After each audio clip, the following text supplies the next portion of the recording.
Disclaimer: prediksi yang disampaikan dalam video ini hanya perkiraan dan tidak bersifat mutlak.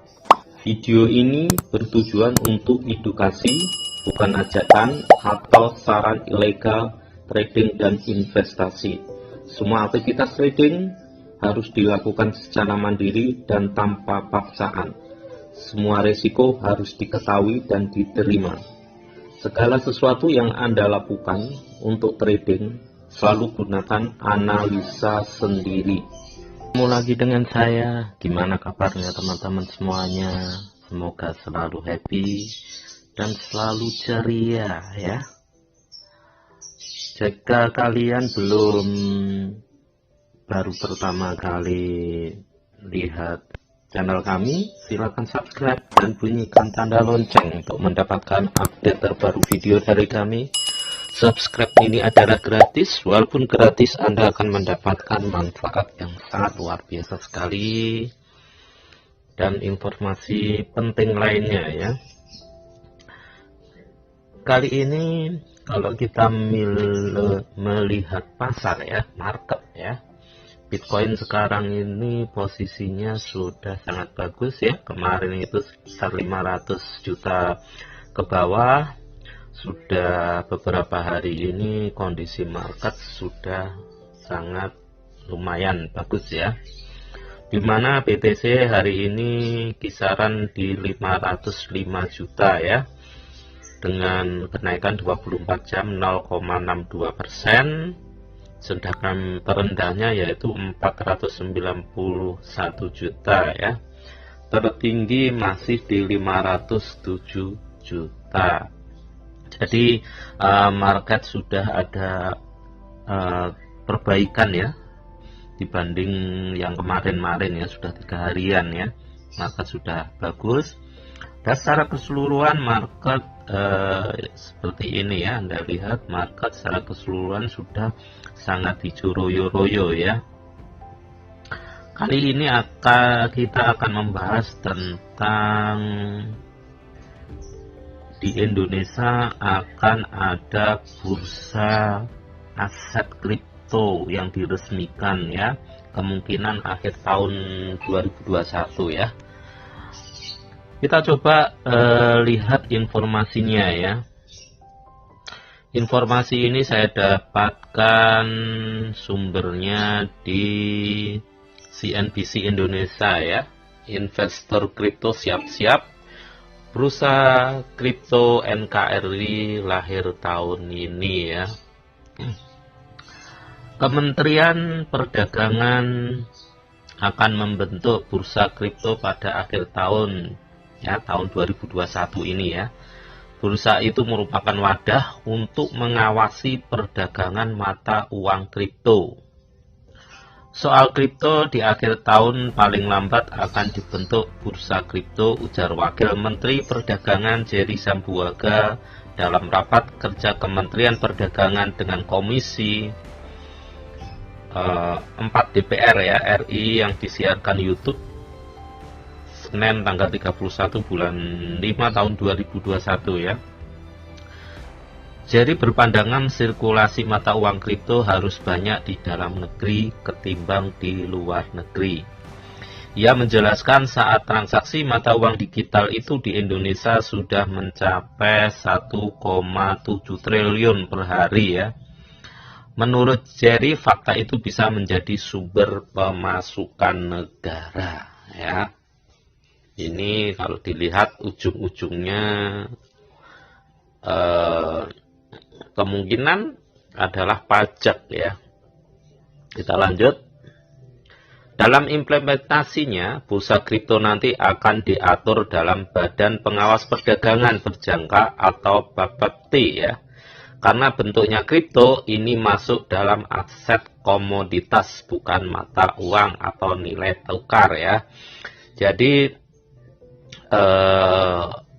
aset kripto itu nanti sebagai komoditas ya guys ya. Ya seperti saham-saham gitu ya. Ya seperti komoditas lainnya gitu ya. Jadi bukan mata uang atau nilai tukar ya, bukan ya. Dia sebagai komoditas saja, sehingga seperti barang gitu yang bisa diperjualbelikan ya. Banyak yang bilang aset kripto ini bisa dijadikan mata uang. Itu tidak, karena sesuai undang-undang yang berlaku, mata uang atau nilai tukar kita rupiah. Oleh karena itu pusat pengaturannya di Bapepti ya. Kita ketahui pasar uang BI, pasar modal OJK, ini kripto di Bapepti jelasnya ya. Jadi berdasarkan undang-undang Indonesia ya, yang berlaku untuk mata uang adalah alat tukar itu adalah rupiah. Sedangkan di kripto nanti seperti Bitcoin, Ethereum, Cardano, dan aset kripto lainnya itu dianggap sebagai komoditas, dan pusat pengaturannya itu di bawah Bapepti ya. Lebih lanjut, politikus Partai Golongan Karya itu mengaku bangga lantaran sudah banyak komunitas di dalam negeri. Kenapa harus main di luar? Kalau jadi nanti dibuat di bursa ini, Indonesia akan menjadi negara pertama di mana pemerintah mengatur bursa kripto, kata Jerry ya.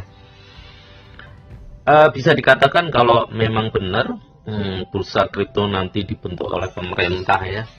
Ini memang kita harus akui kemungkinan adalah yang pertama di dunia Indonesia memiliki bursa kripto resminya ya. Seperti El Salvador ya, negara El Salvador itu merupakan menjadikan Bitcoin itu sebagai mata uangnya selain dolar ya, yang sudah ada ya. Itu pertama di dunia yang menjadikan Bitcoin sebagai mata uang adalah negara El Salvador. Sedangkan kalau Indonesia nanti mendirikan bursa aset kripto, itu di dunia pertama kali di Indonesia. Apakah dengan adanya bursa aset kripto Indonesia secara resmi, apakah hal tersebut itu adalah hal baik atau hal positif? Ya, ini menjadi pertanyaan ya guys ya. Kalau semangatnya itu baik, gak apa-apa ya. Juga terkadang kita harus paham juga ya, bukannya kita curiga dengan apa yang dilakukan pemerintah, bukan. Kita selalu support dengan pemerintah sepanjang hal itu bagus kebijakannya ya.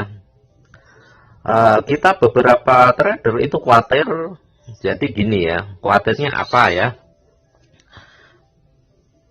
Yang dikhawatirkan nanti yang hanya boleh melakukan itu hanya di bursa kriptonya Indonesia, katakan seperti Indodax dan sebagainya ya, seperti toko kripto dan sebagainya itu nggak boleh, istilahnya ditutup, hanya ada di bursa kripto Indonesia, hanya itu yang diperbolehkan. Nah itu yang repot itu kalau hal itu terjadi ya. Repotnya apa? Kita seperti dipaksa untuk hanya di tempat itu. Yang kita khawatirkan aturan-aturan mainnya ya, kita pahami ya. Di bursa saham itu kemarin itu kan banyak aturannya, kalau menurut saya pribadi dan banyak teman-teman itu aturannya itu nggak masuk akal gitu ya.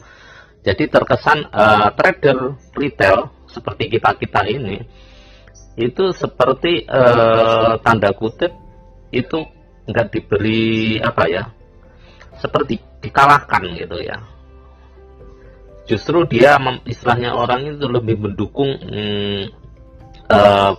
trader yang besar-besar ya, seperti cukong-cukong gitu yang uangnya banyak sekali ya, seperti itu gitu ya. Dan ada itu skenario yang pertama ya. Skenario kedua adalah seperti Indodax, seperti toko kripto itu tetap diperbolehkan gitu ya.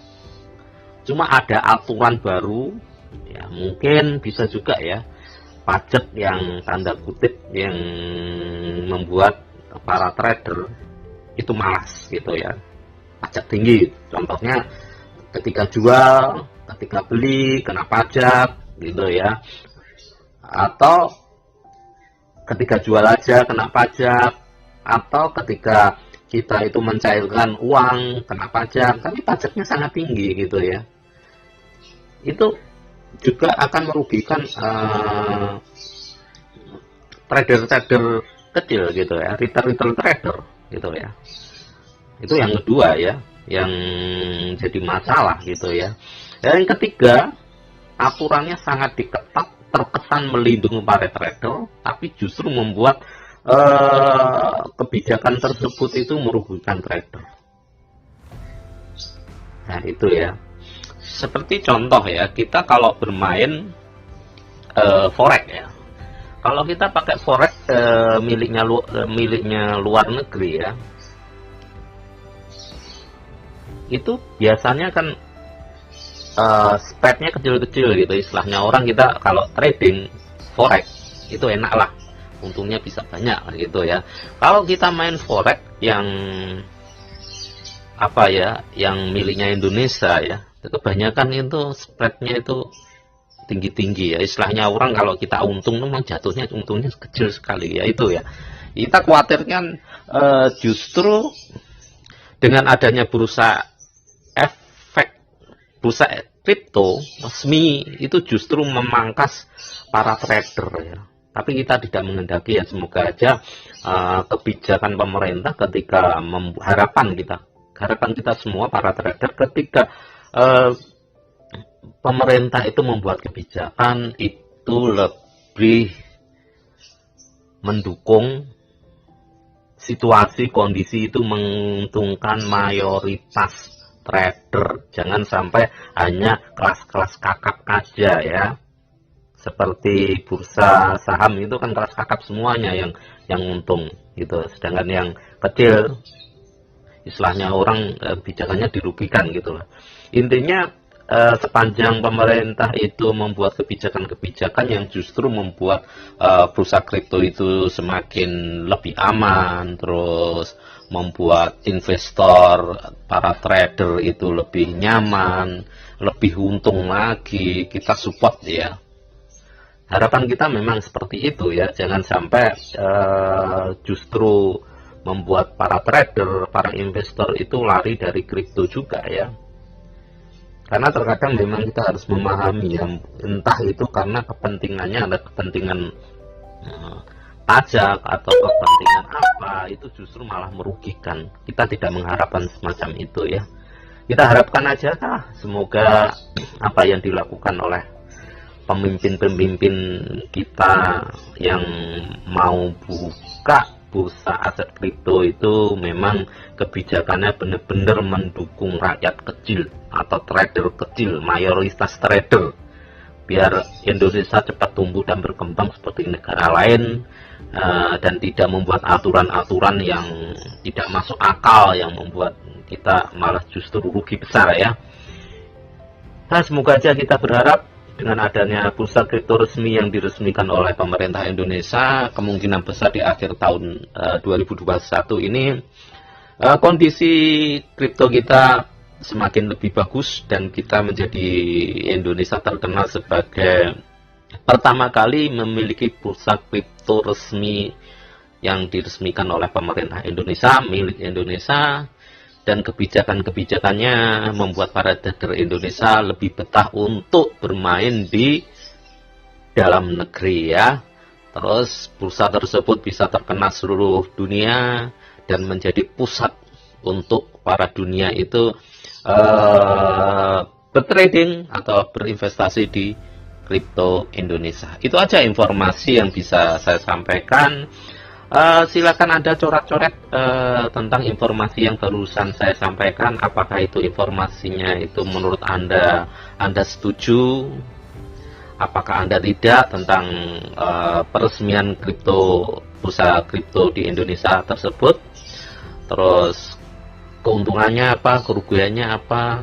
Terus Anda bisa coret-coret kebijakan apa yang membuat kripto nanti lebih baik lagi ya. Dan jika kalian belum subscribe, silakan subscribe dan bunyikan tanda lonceng untuk mendapatkan update terbaru video dari kami. Dan jangan lupa ya, setiap kali lihat video ini, dukung terus kami ya, dengan cara like, komen, dan share ya, biar video yang kami buat ini benar-benar bisa bermanfaat bagi banyak orang. Itu saja informasi yang bisa kami sampaikan. Semoga kita semua selalu beruntung, berhasil, dan sukses. Amin.